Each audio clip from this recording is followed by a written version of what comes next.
Muchas gracias por participar en el segundo ciclo de charlas de arquitectos locales.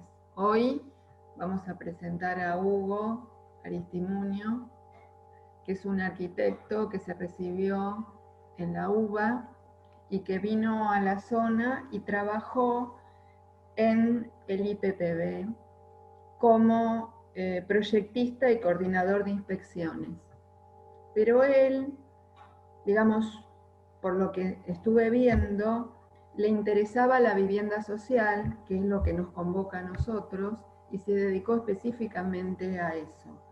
Me parece algo buenísimo. Y también estuvo trabajando en viviendas en las Naciones Unidas, en la Dirección de Viviendas de las Naciones Unidas para África y Latinoamérica, bajo la dirección del arquitecto Peter Jensen. A mí me parece que eso va a meritar otra charla del arquitecto, porque me parece muy interesante. Y también fue secretario provincial de Cultura de Río Negro y actualmente es docente y director teatral en nuestro país y en México. Así que también le vamos a después pedir alguna colaboración sobre este tema para los arquitectos. Bueno, Los arquitectos artistas. arquitectos artistas. Bueno, pero desde ya muchísimas gracias por esta colaboración y nos parece muy importante la trayectoria y todo lo que estuviste haciendo por la vivienda social en Río Negro. Así que sin más, te dejo para que empieces la charla. Quiero destacar también la colaboración de la arquitecta Mijal Orihuela, que es la que nos proporcionó las fotos, que están muy buenas para hacer todo este trabajo. Así que muchas gracias. Muchas gracias. Realmente una sorpresa. Muy lindas fotos. Entendió aparte de todo esto.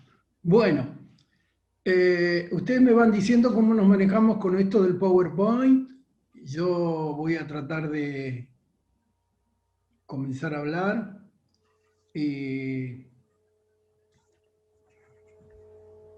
Inclusive quiero acordarme de cómo, para que ustedes vean. Este conjunto es un conjunto que se realizó en el año 1980.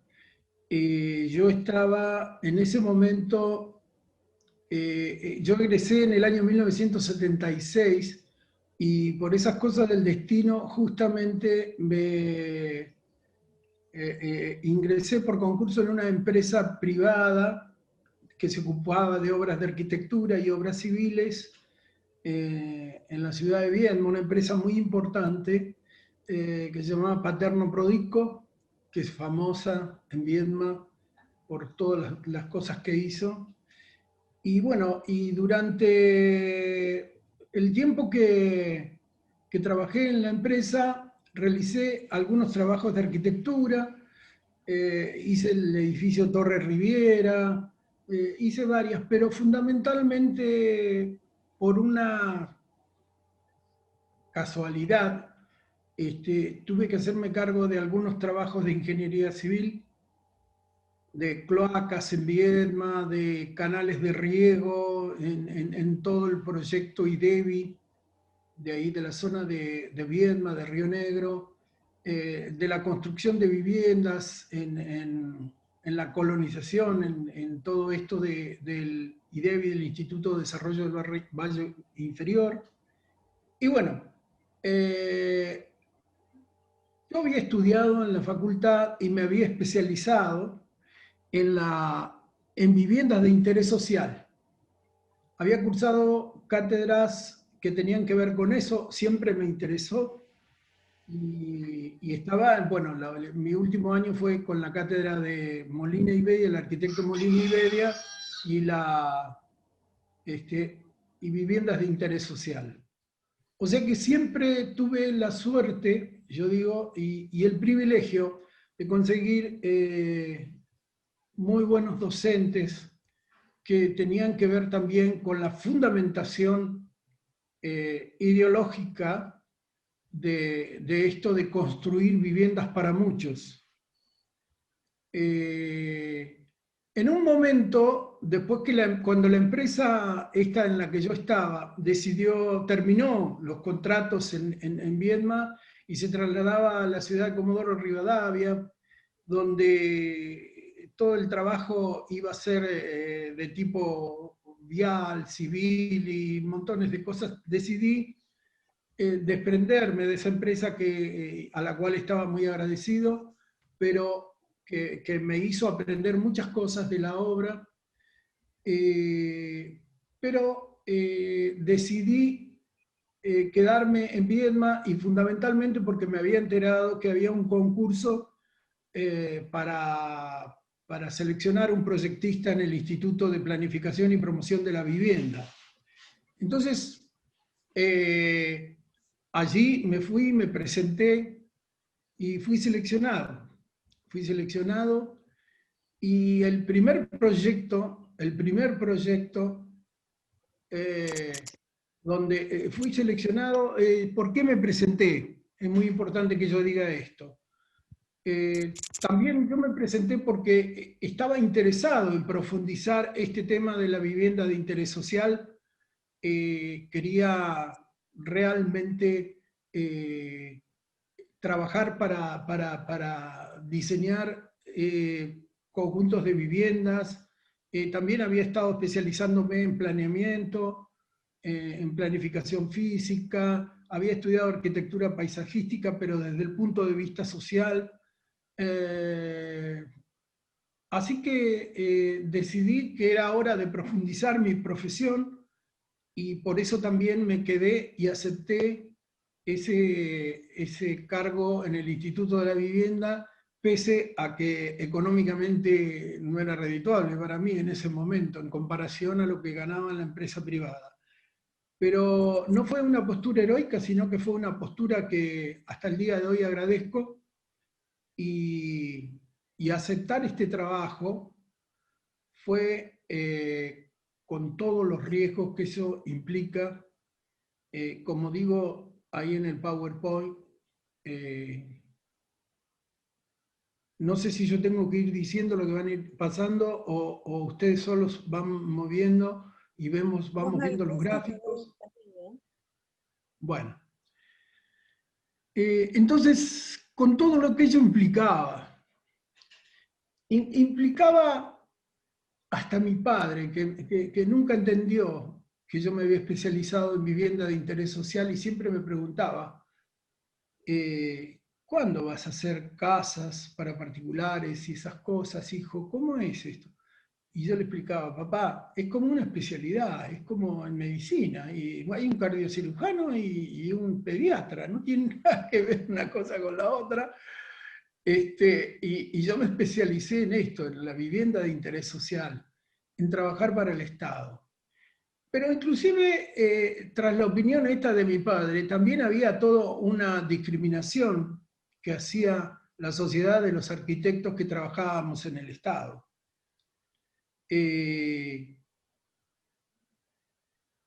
No había ningún tipo de posibilidad, siempre éramos personas que nos metíamos en la administración pública porque éramos vagos, porque éramos fracasados, porque, bueno, en general, había discriminación hasta de nuestros propios colegas. No se valorizó nunca el trabajo en el Estado y nadie podía entender que nuestra hermosa carrera profesional también tenía caminos que conducían a esta idea de diseñar para muchos y fundamentalmente de diseñar pensando en la gente. En la gente, digo, en la comunidad, no estoy hablando de una sola persona. Sigo, pueden pasar los PowerPoint y yo voy a ir mirando, así me acuerdo, exactamente esto. En esa época, cuando ingresé en el IPPB, este fue el primer proyecto que me encargaron. Y eran momentos muy difíciles, donde estábamos proyectando y de golpe ingresaban a la oficina personas con policías o militares, no me acuerdo qué eran, pero eran uniformados y nos abrían las casillas donde nosotros guardábamos nuestra ropa, nuestras cosas, nuestras lapiceras, en busca de no sé qué, de armas o algo por el estilo. Era muy difícil esa situación. Yo miraba todo me acuerdo de los nombres de las personas que estaban allí trabajando conmigo, y fundamentalmente lo que sí era claro eran las líneas sobre las cuales se deberían fundamentar, las que fundamentaban los proyectos que en ese momento se tenía que construir. Pese a lo que opinábamos muchos en contra, nos exigían una gran concentración de población, alta densidad en los conjuntos habitacionales, que aún hoy existen en la provincia de Río Negro, con todas esas características, y esta concentración, según los argumentos, facilitaba, era una política del gobierno militar que facilitaba, desde el punto de vista de la seguridad, la organización y el control de esos grandes núcleos habitacionales. Y la otra consigna, además de juntar gente y ponerla toda junta en un lugar, era el aprovechamiento, como yo digo, superlativo de las infraestructuras existentes y las que se construían. O sea, era esa la orden, aprovechar con la máxima densidad de población las infraestructuras que existían en ese momento. Entonces, todas las concepciones sobre el impacto urbano, la relación con los medios, la planificación física, eran como cuentos de hadas que nosotros no podíamos implementar en nuestros proyectos.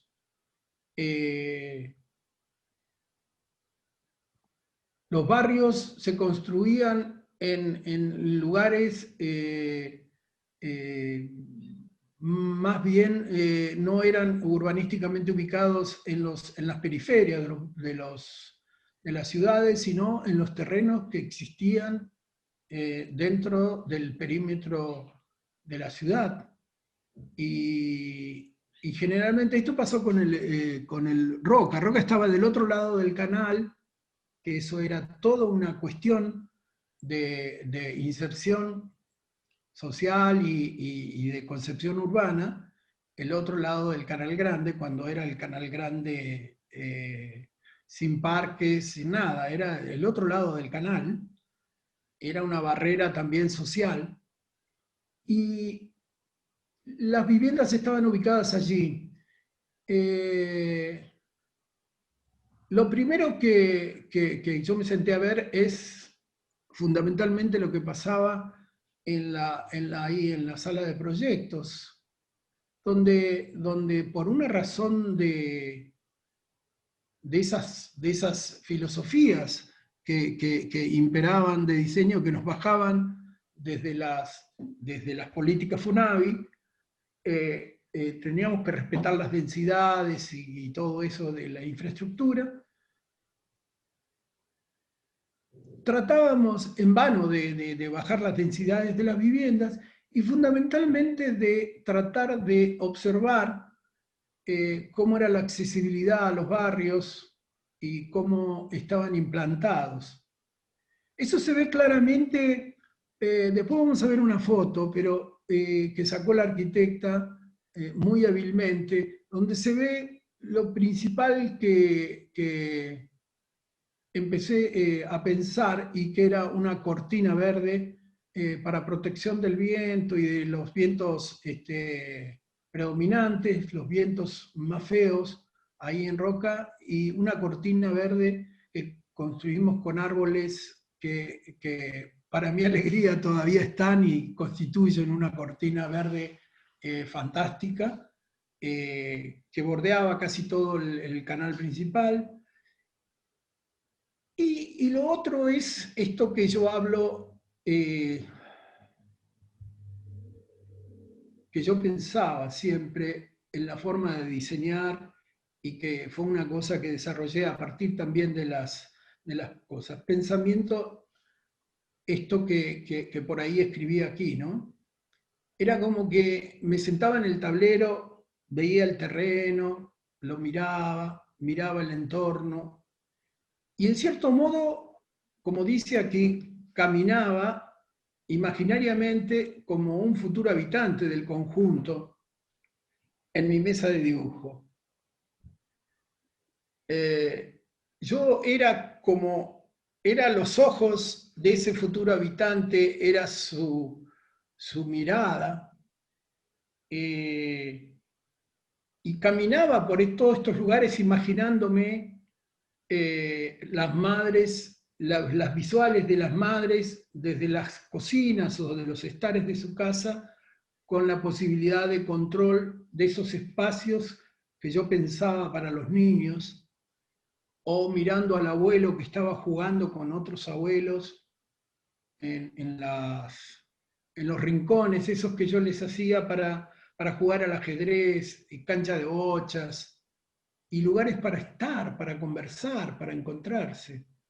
Y también miraba esas calles por las que caminaba, me costó mucho, por las dimensiones del terreno y todo lo que había, pensar una forma de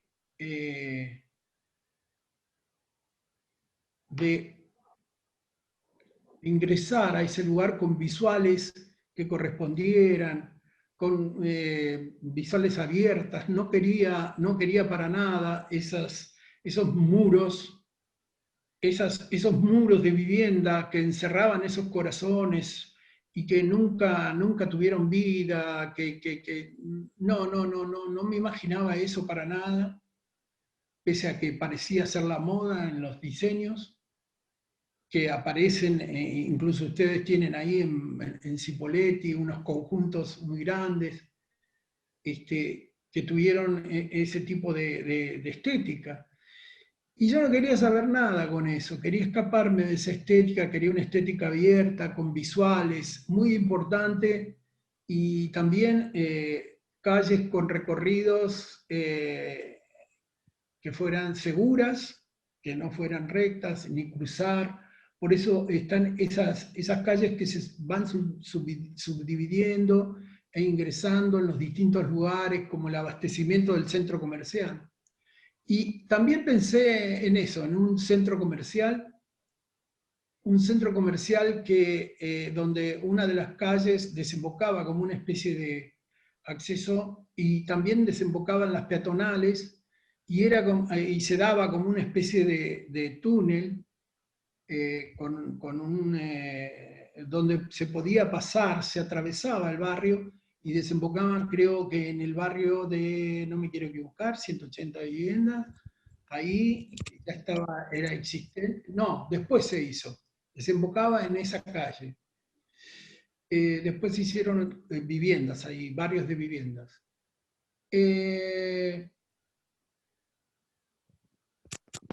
Después ingresaba, me acercaba imaginariamente y siempre pensando en la gente, pensando en el que habitaba ahí, ¿no? Miraba como si fuera su mirada, en serio. Eso no es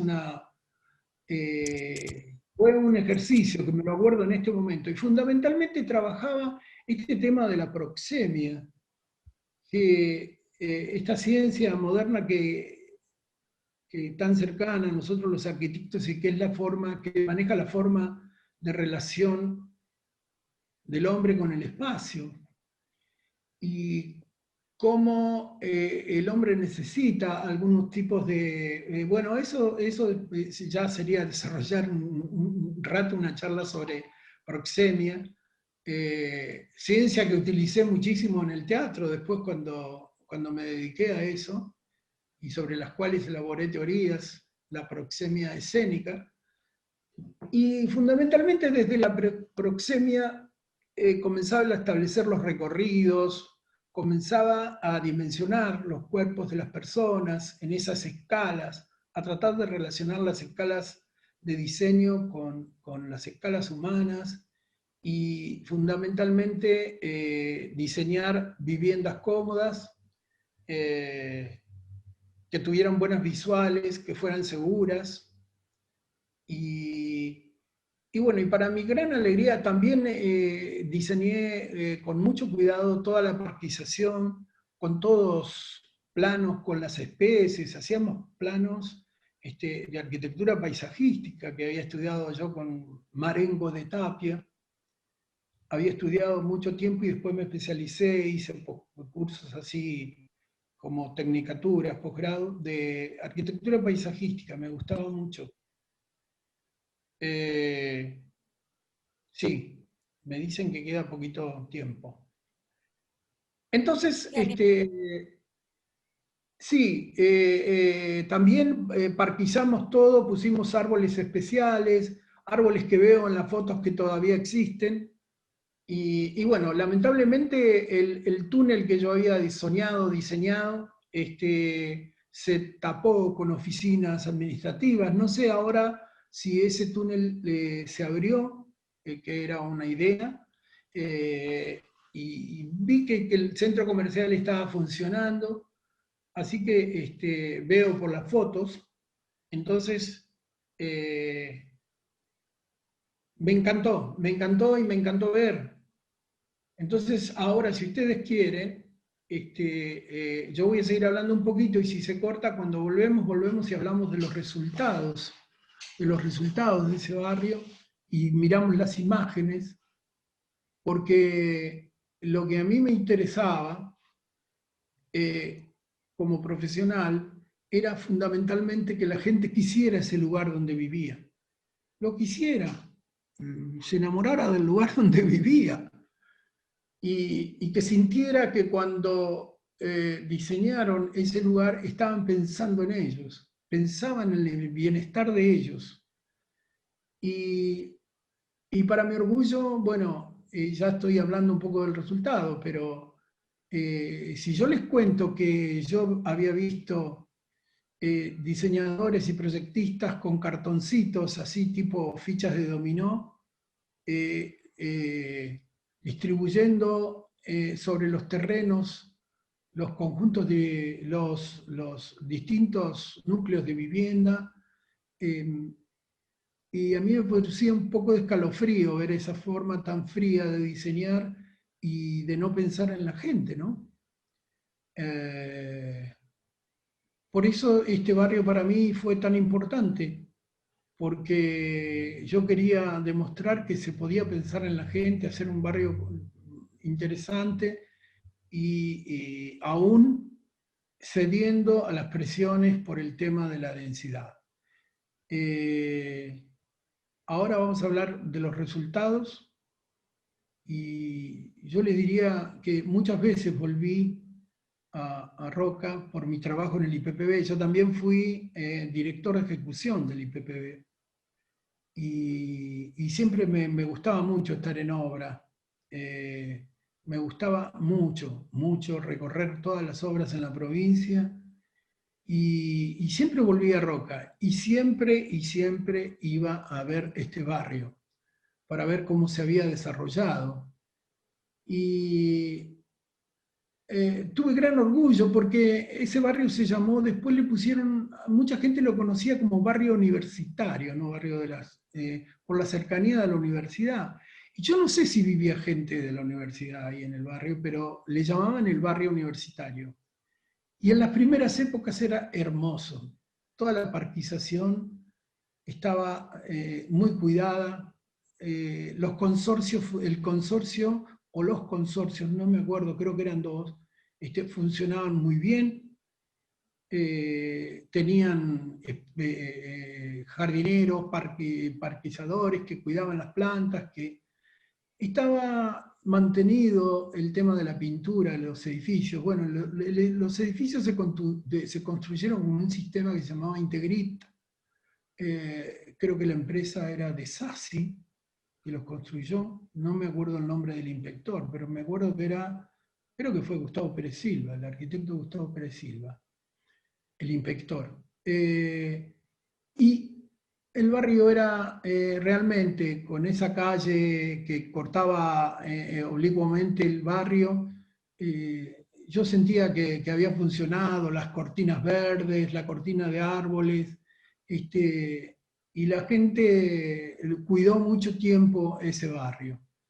Ese fue el mejor resultado para mí, porque había logrado en cierto modo escapar de la estética y fundamentalmente de la ética que existía en ese momento respecto de la arquitectura en viviendas de interés social. Acá está, acá se ve claramente lo que estoy hablando, las calles que ingresaban de una manera distinta, ¿no? Ni cortaban, ni había ejes, nada, Y acá se ve el centro comercial. Bueno, estas son las cortinas de los sauces, famosos sauces. Pusimos sauces, muchos sauces en el lugar de los abuelos. Eh, estos árboles fueron plantados, son originales. Estos árboles son originales. Y las visuales, no sé si ustedes ven cómo son las visuales desde las casas. Siempre yo pensaba el tema de las visuales y que no fueran espacios perdidos, espacios vacíos. Siempre quería que las visuales fueran buenas.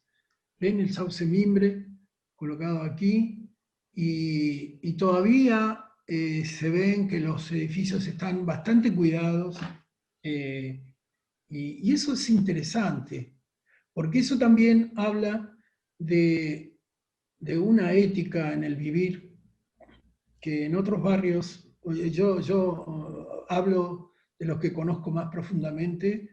Aquí hay un barrio que se llama Las 1016, que es terriblemente inseguro, es como un fuerte Apache.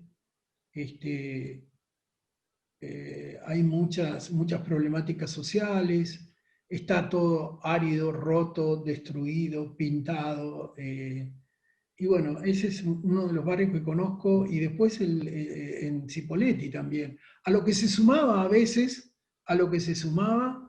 un problema con las infraestructuras, que hubo, bueno, no todas las empresas eran buenas, y había empresas que utilizaban algunos materiales nuevos que no se conocían en ese momento, ¿no?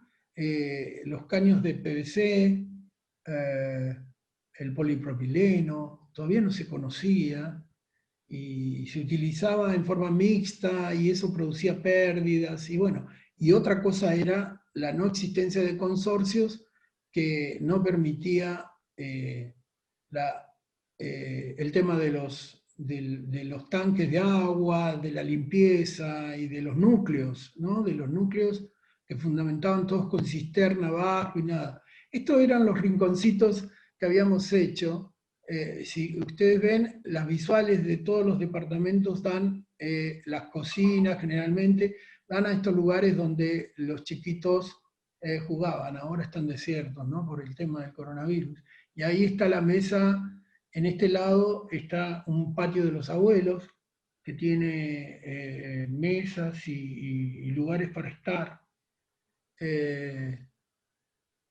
Y bueno, también se ve el cuidado todavía de los barrios, ¿no? Estas son las calles que están bien, el pavimento, la municipalidad lo ha mantenido, y hay cierto orden, hay cierta paz, cierta armonía en la convivencia, y eso es muy importante, muy importante. Y eso era lo que a mí me enseñaban y lo que aprendí de estos grandes maestros de las cátedras de vivienda de interés social. Es todo un complejo entramado de intenciones y de vivencias y hasta de ideologías, donde también no se piensa en los futuros habitantes como habitantes residuales de una sociedad, sino personas que en ese lugar van a vivir toda su vida y tienen que superar y ser mejores. Y eso tiene que ver también con el diseño. Yo puedo estar discutiendo mucho con esto. Ahí está. Bueno, podemos seguir. No, estaba diciendo y acá mi colega Canale lo sabe, podemos discutir mucho tiempo, discuto con muchos arquitectos que han elegido el ejercicio liberal de la profesión, discuto sobre el tema del diseño de estos conjuntos.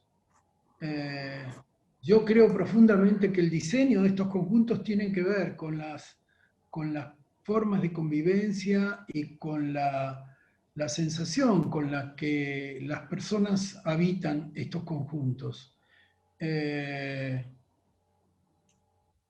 No es tampoco únicamente responsabilidad del diseño, sino también de las situaciones socioeconómicas que hemos vivido y en las que estos conjuntos estuvieron insertos. Y también es muy difícil hablar de que yo también no sé quién es el que va a ser mi vecino y generar una convivencia, lograr un sostenimiento de los consorcios para mantenimiento del tema de cloacas, del tema de agua en las torres y bueno. Y los problemas comienzan ahí y comienza todo un deterioro social, una trayectoria social que cada vez va sintiendo más el lugar donde vive como una especie de prisión a la que lo confinaron, ¿no? Y por esos conjuntos que parecen los muros de Berlín, esos conjuntos donde uno no puede distinguir cuál es su casa.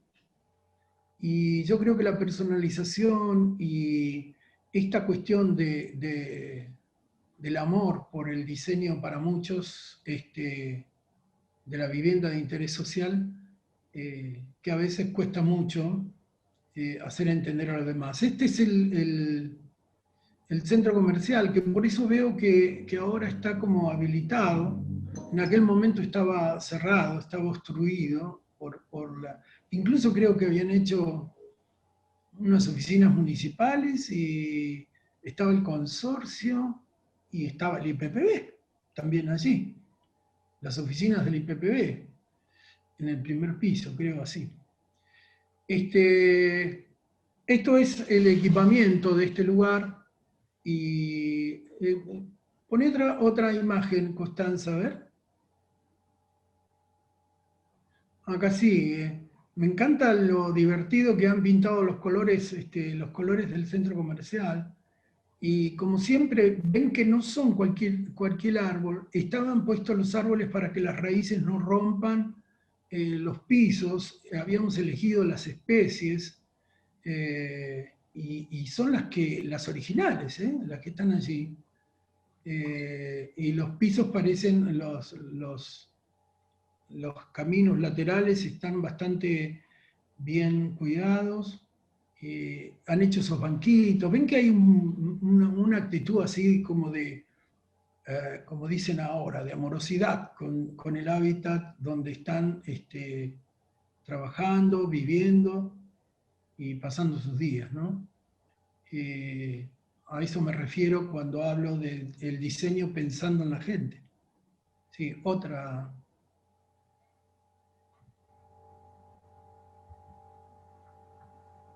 Allá está. Muchas gracias, digo. Bueno, no sé si quieren hacerme alguna pregunta, si corresponde, Oscar, o no. ¿Se termina aquí?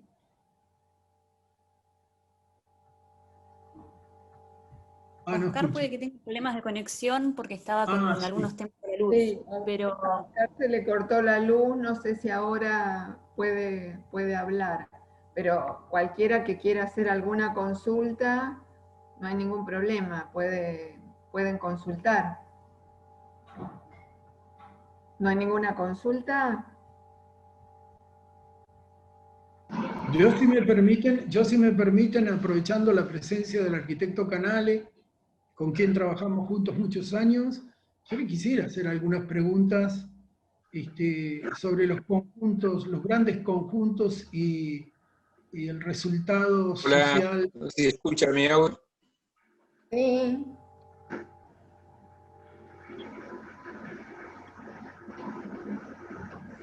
Hola. El resultado social de estos, de la convivencia y de la utilización de estos conjuntos, si él tiene él tiene mucha experiencia en todo esto y también nos puede contar de algunos barrios allí en Cipolletti, ¿no es así? Bueno, el otro día estuvimos... Hola Hugo, Sí. ¿cómo te va? ¿Cómo te va? Bien, bien. Sí, por lo que se ve en las imágenes, este conjunto, a pesar de que es mucho más grande de lo que yo hablé el otro día, que hablé de conjuntos mucho más chiquititos que se hicieron dentro de la trama urbana de Cipolletti, hablé de 5 conjuntos que van entre 30 viviendas y 40, se ve bastante ordenado en cuanto a la apropiación de los espacios comunes, que veo que la gente no ha invadido mucho. Aparte se ve cierto mantenimiento, por lo menos lo han pintado en el centro comercial y ese tipo de cosas. Lo que sí que vos al principio decía que, o en una de las filminas esta decía que después no se había hecho, en Roca hay conjuntos más grandes que 500 viviendas. Están las 827, creo que son, no sé, las que están ahí. Sí, perfecto. Registradas.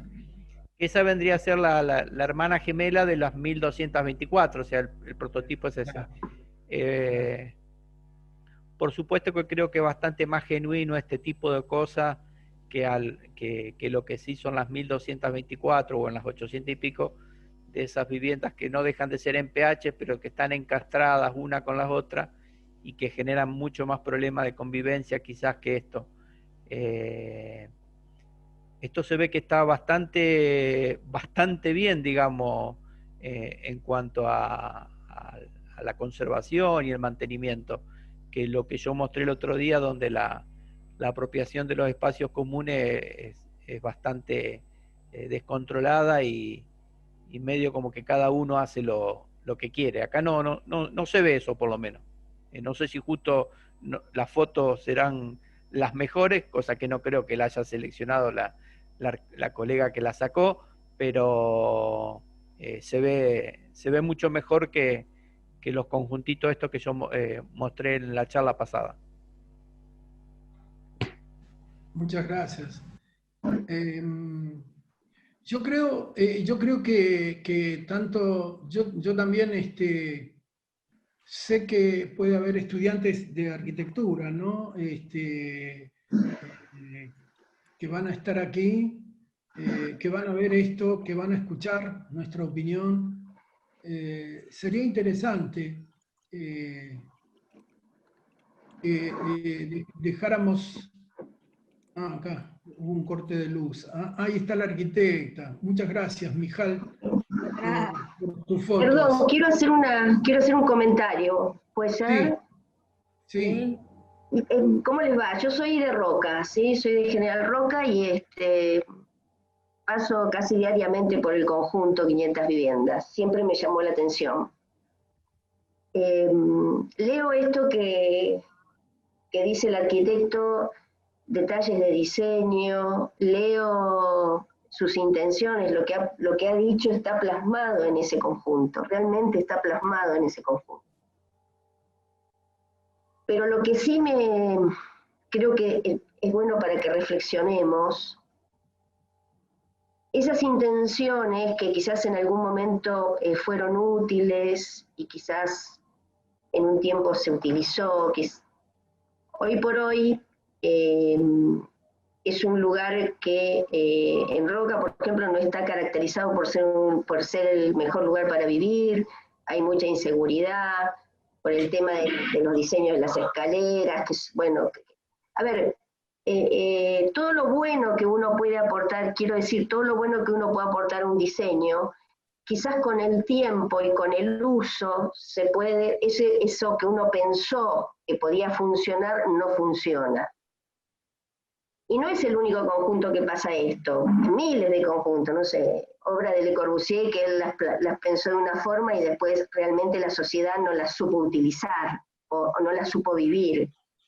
Es una de mis inquietudes personales porque cuando uno hace esto lo vuelca pensando, digamos, en el otro, en cómo lo va a vivir, y después resulta que no es así, que las cosas no resultan como nosotros las pensamos. Entonces creo que no sé si es una falla quizás en no analizar el núcleo de habitantes que van a estar ahí.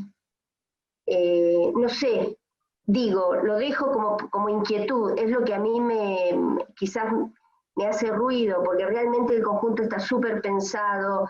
Si lo vemos, los departamentos son muy cómodos. Yo he estado en departamentos que son hermosísimos, con unas vistas re lindas, pero está venido a menos, venido abajo, inmobiliariamente está totalmente caído.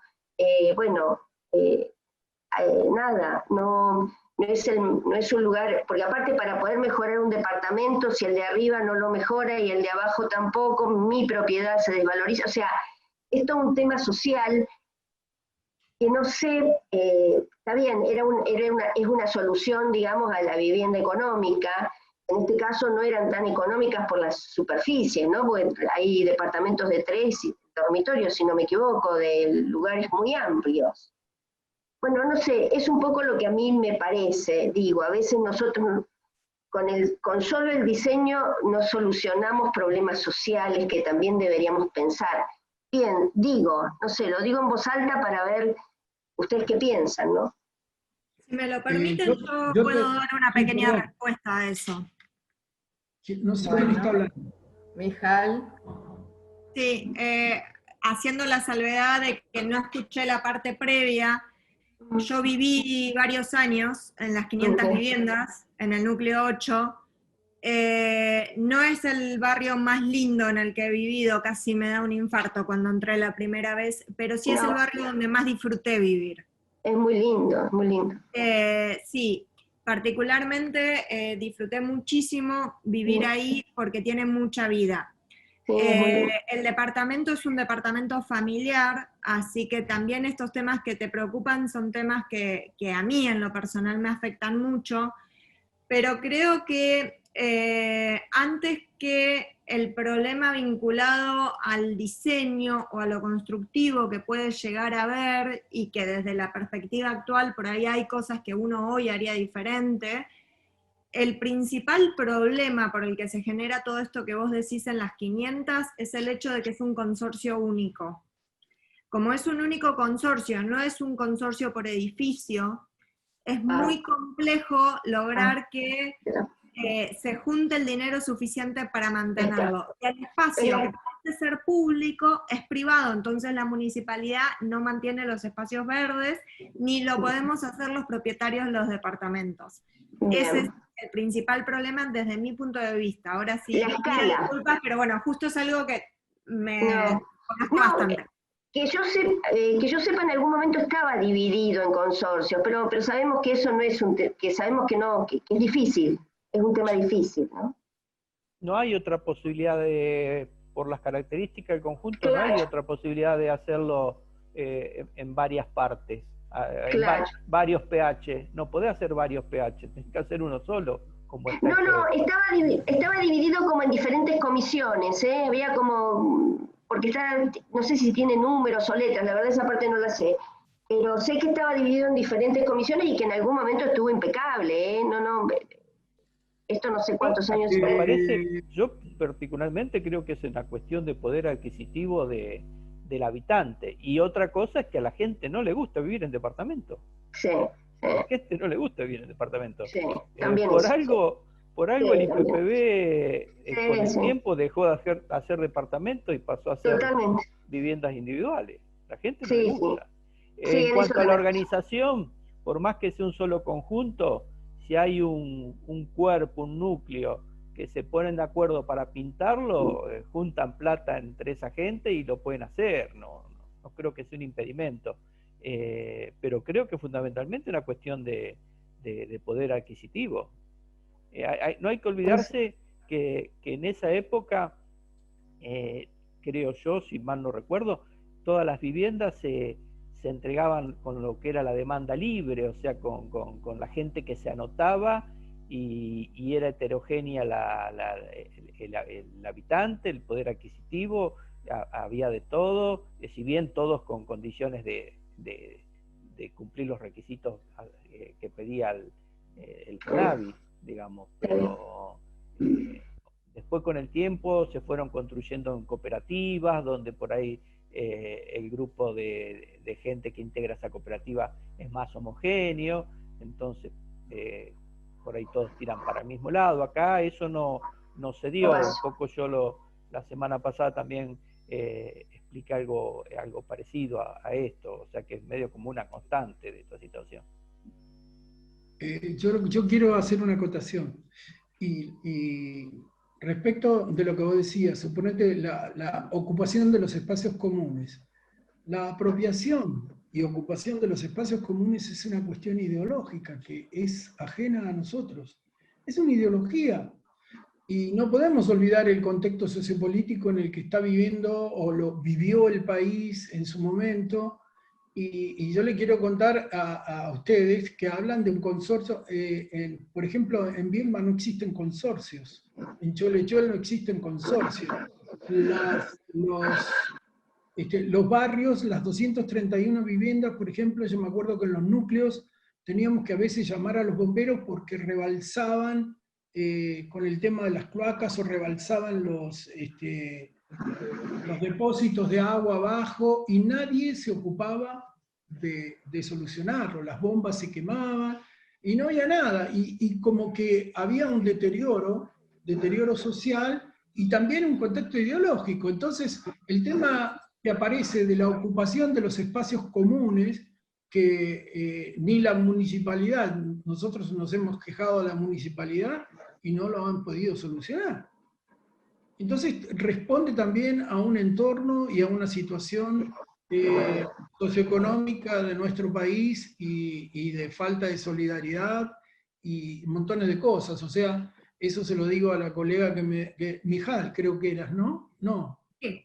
Alguien que decías, la pregunta es que a veces como arquitectos nosotros no tenemos esas respuestas, no tenemos esas respuestas, y lo que pasa con los conjuntos tiene que ver también con la ideología de los conjuntos. Los conjuntos que proponen viviendas comunes, una encima de otra, y un núcleo común de acceso, también te están planteando una forma de convivencia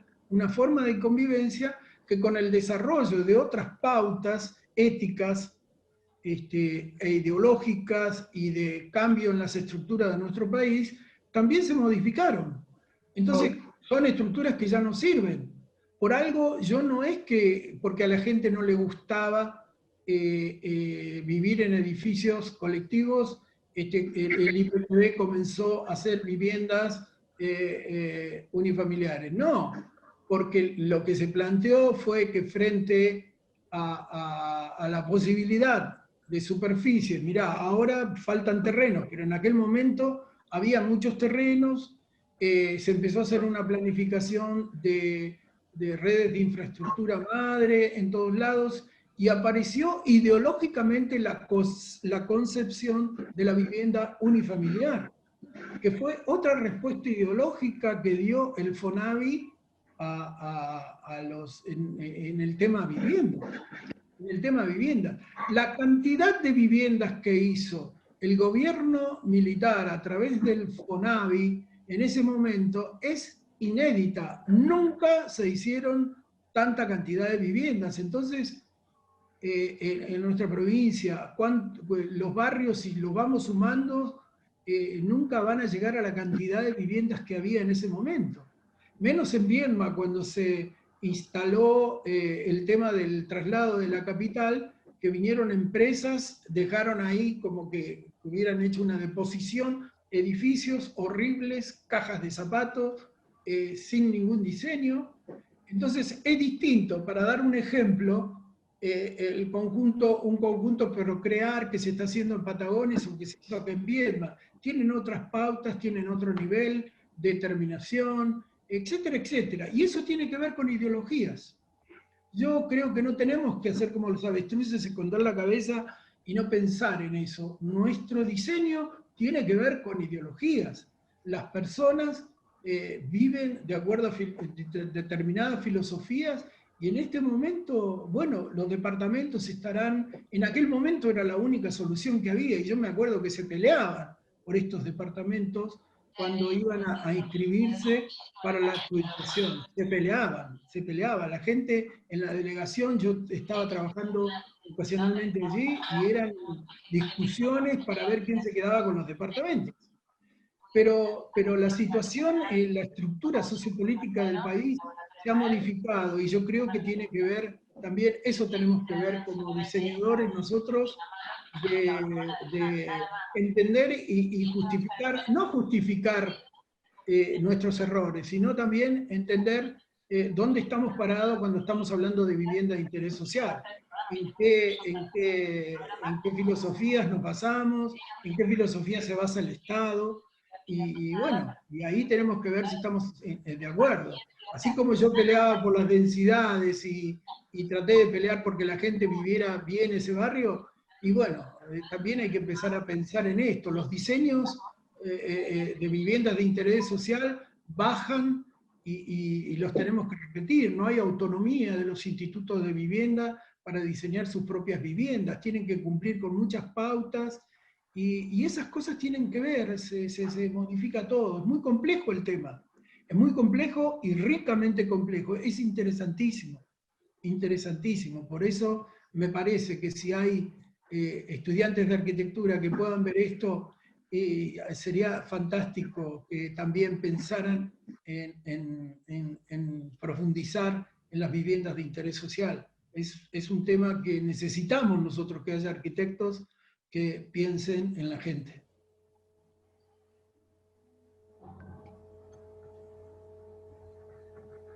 Ahí está Oscar, no sé si no puede... Constanza, ¿le podés abrir el micrófono a Oscar a ver qué quería hablar? ¿No va? Qué macana.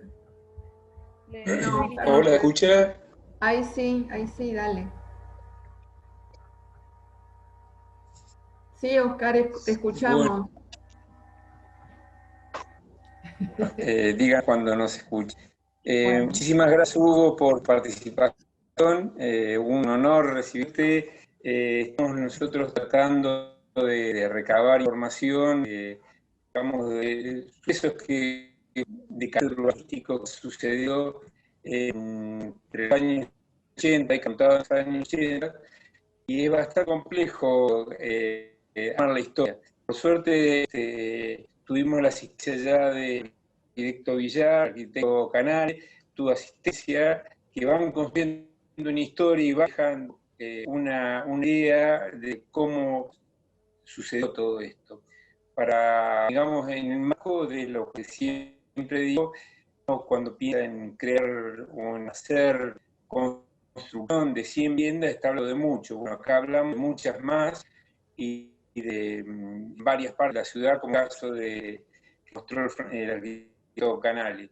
Ya te agradezco mucho, la intención sigue siendo mostrar la actuación de los arquitectos locales como idea principal del colegio, y en el marco, bueno, agradecido nuevamente por tu participación y seguramente estaré llamando por un ratito que me dice que tiene que ver con participación en el IDEBI, que es una creación bastante importante, tiene carácter de ordenamiento territorial y bueno, uno se pregunta muchas cosas cuando ve eso y es de una manera como que se pensada.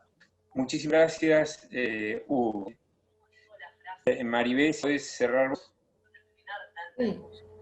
Bueno, no sé si alguno tiene alguna pregunta, pero yo quiero agradecer porque es la primera vez que estamos haciendo un relevamiento de complejos de vivienda de interés social, pero sobre todo hecho por arquitectos de la zona.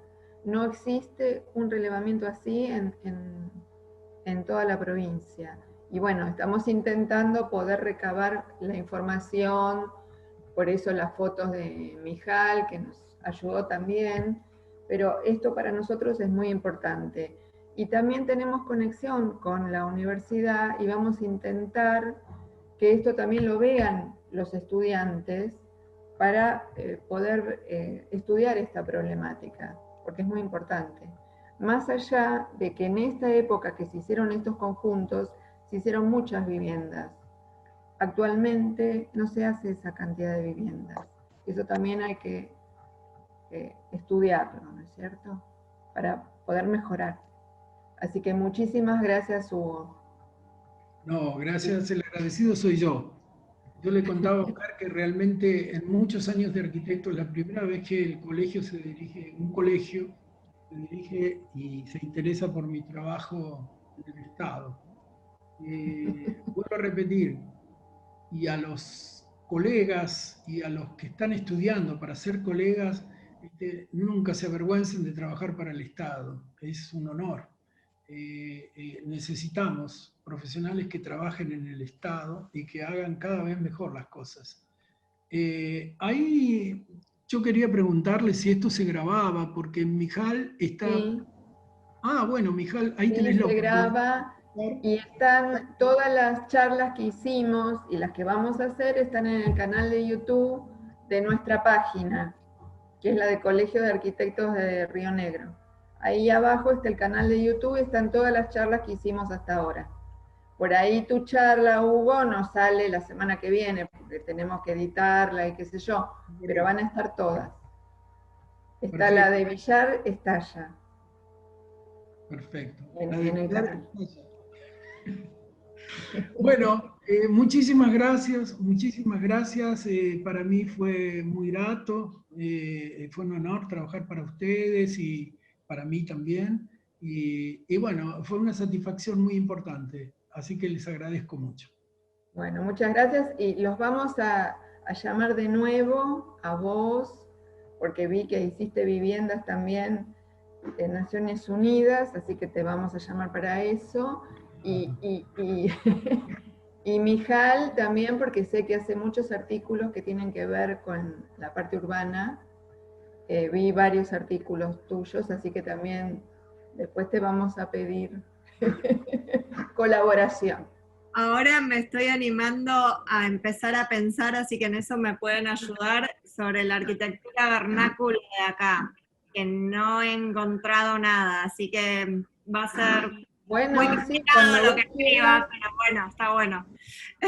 Sí, cuando vos necesites algo nos avisás y bueno, y entre todos tratamos de colaborar. Ningún problema. Buenísimo. Bueno, gracias a todos y espero verlos en las próximas charlas. Muchísimas gracias, Muchísimas gracias. Nos vemos, muchas gracias.